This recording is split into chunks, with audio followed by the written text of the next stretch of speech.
Welcome to the Pioneer Podcast. I'm your host, Alex Johnson, and today I'm joined by Coach Ray and Coach Stevenson. And for those of you that don't know, they recently took up a new job at Avon High School. So how you guys doing today? Nearly perfect. Good. It just finished up Max outs, so Max week was a good week for everybody involved, so the week went well. All right, so let's start with you two. You two have been together for a long time, so how did you guys meet, for those that don't know? I was at an Applebee's, actually, eating with, so don't judge me for eating Applebee's half-price appetizers, and the athletic director at the time at Plainfield High School saw me over there. He knew me from when I was in high school and asked me what I was doing, said that Plainfield needed some help coaching, and so the next day he got my number, and the next day the head coach from Plainfield called me, started coaching there, and Coach Ray was a junior then, and so I coached him his junior and senior year, and then after he went to college and did his thing. He contacted me afterwards and needed a job, and it just so happened at Southport we had a job opening there, and so he taught with me at Southport until we got to Mooresville. Well, actually, he got to Mooresville first, and then he called me and got me to come over to Mooresville. Yeah, so coming to Mooresville, obviously you both know this. Mooresville at the time was a much smaller school when it came to athletics, weren't as well known, weren't the big time school that we were today. So coming in, what did you guys expect? What were your expectations coming into Mooresville, and how did you change it? Well, when I interviewed for the job here, the reason why it was appealing is because when I was in high school, Mooresville was always a top-tier program. They were always competitive. You always kind of were going to be in a dogfight, so to speak, with them. So that was appealing to me about the job, is how can we get Mooresville back to that place. And my first year here, the football team started off 0-8, and it was a struggle for not only the football team but a lot of our athletic programs. But you just have to keep faith and belief in what you're doing, that eventually it's going to work out. You have to, keep your standard and your expectations where it needs to be and run the correct program so you can ultimately have success. And we've gotten a lot more successful over the 6 years that we've been here. Yeah.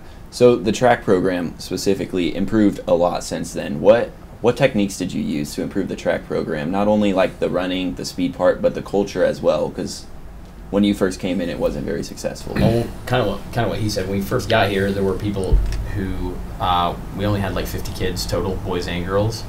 So just teaching them, establishing what our expectations were, and holding true to those, and then also making track a fun sport. It's a fun sport. It's a sport where you don't have to be serious all the time. You can communicate. You can have some fun. You can also appreciate the athleticism that you see from other schools too. So we tried to get the best athletes in the building out. A lot of kids didn't even really know about track, and that's still the case today. Like in APC, there are a lot of kids that we get out for track who've never even considered doing it. So we needed to go get the best athletes. We needed to inculcate like a hardworking blue-collar attitude, and we've been able to do that and get better at it every single year. We win with tough kids here.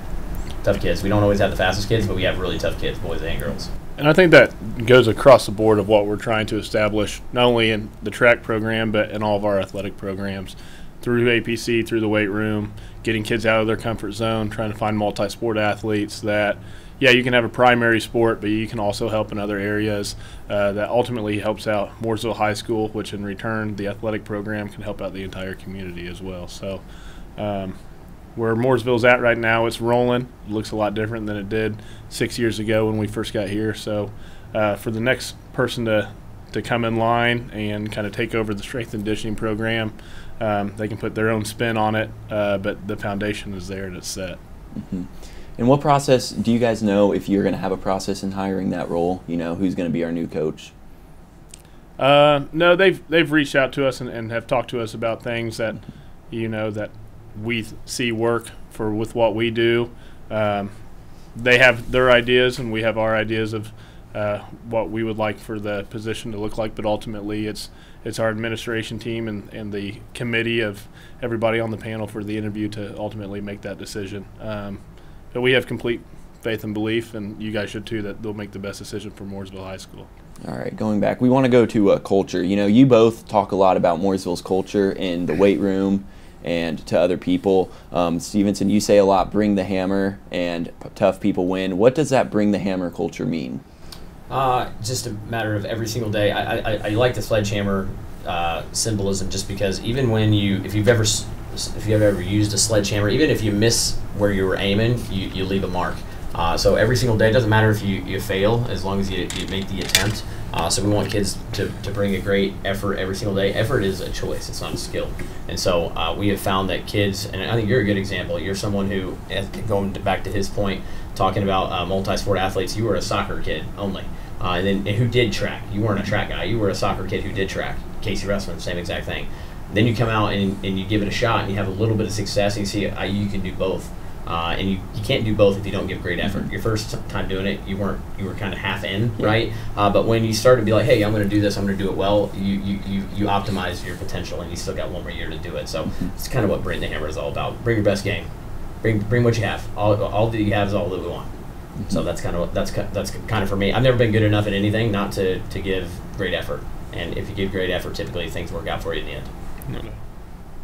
All right, so you guys came in, you changed Mooresville, but what didn't work for you when you first came into Mooresville? Was there anything you guys tried that you saw didn't see a lot of success from the students here? I think that, not that it, I mean, obviously it's worked now, but when you first start at a new place, the number one thing is trust, right? It's getting trust of people that you're working with, the teachers, the coaches, the administration, the athletic department, but the most important is getting trust from the students and the athletes. And trust takes time, and you have to show them that you care, not just about them as a student or an athlete, but them as a person. I feel like the number one thing that we're the best at is creating relationships with the students and the athletes that we have and that we're around. So trust is a big one, that whenever you're starting a new program, that's the number one thing that's got to be on your list, is how can you develop trust and develop a relationship with a student or an athlete so ultimately you can reach your end goal, which is, you know, to be successful and to ultimately win. So that takes time. I think now we're at a point where people are bought in and the standard is the standard. A lot of the coaches are bought in now. When I first started here, some coaches had their own ideas and spins that they wanted to see, just because they weren't familiar with what a strength conditioning program was all about and how it should be ran the right way. But now we're kind of on that path of leading it the right way and leaving it better than we found it. All right, so you guys are going to Avon now. What's the condition of their program right now? Is it similar to Mooresville's? Are they better set up than Mooresville when you guys first got here? I think they have a lot of parallels to Mooresville we got here. Rich tradition. You talk to people who've been to Avon. There's a lot of pride there. It used to be called Avon Community High School. The community has completely changed. Obviously, there's an influx of people there, so it's a lot bigger than the Avon that we knew growing up. But I think just like Mooresville, when they hired Coach Ray to take over the strength and conditioning program, and I came in as an English teacher, they want to win. And so that want, I think, is very similar to what Mooresville had when they brought him in. So that part's exciting. They want change. They recognize that things aren't where they want them to be. So for us, that's an exciting, intriguing place to go for that reason. Yeah, I think, you know, when all this talk started between Avon, I think the number one thing for us was a new challenge, a new opportunity. You know, you're going to work with a lot more students. It's a bigger school, but where this program is at in Mooresville is kind of on the flip side of where Avon's is. They need help, they need improvement in the strength and conditioning program, which can affect the overall athletic program as well. So it's intriguing with the challenge and the opportunity that they presented us with. And if you're not looking to be challenged and be pushed, then you're never going to get better. I heard a quote about, you know, getting better is not pretty, getting better is ugly. You're going to make mistakes, but you got to work on what you're not very good at in order to be successful. So how can we bring, you know, what we do in the strength and conditioning department, strength and speed department, to ultimately help them out? And it's going to look ugly at first, like it did here, but we have belief and faith that over time it's going to get to where we want it to get. All right, so back to that day, you guys got hired. You obviously told everybody else. What was going through your heads at that time? That was rough. Don't cry. Yeah. And that honestly, I failed at that. Yeah, that was rough. And this didn't happen in a day. This took I think that people might be surprised that, like, places aren't special. People are. And I think that was the hardest part for us, for both of us. We care about the kids here. I think the kids know that we care about them here, and so that was by far the most difficult thing. What will the kids think? Because we do care what you guys think. We spend a ton of time with you guys, so we wanted you guys to know that we still care about you. It's a huge challenge, and when you guys get older, I think you see things through a different lens. When you're younger, you may not fully understand, but I think when you get older, you realize that when challenges come your way, you gotta go attack them. And we would almost be liars if we didn't go do those types of things. If we talk to you guys about getting out of your comfort zone and doing challenging things all the time, and then we pass up on a challenge, that would be kind of juxtaposed to what we're trying to get you guys to do in the weight room and in athletics and in school and in your life. So yeah, and as Coach Stevenson just hit on, I mean, you talk with the administrators and you talk with the our athletic director, Mr. Mossbrecker, and they're able to see it through the lens of, an adult and a parent and a husband as a father.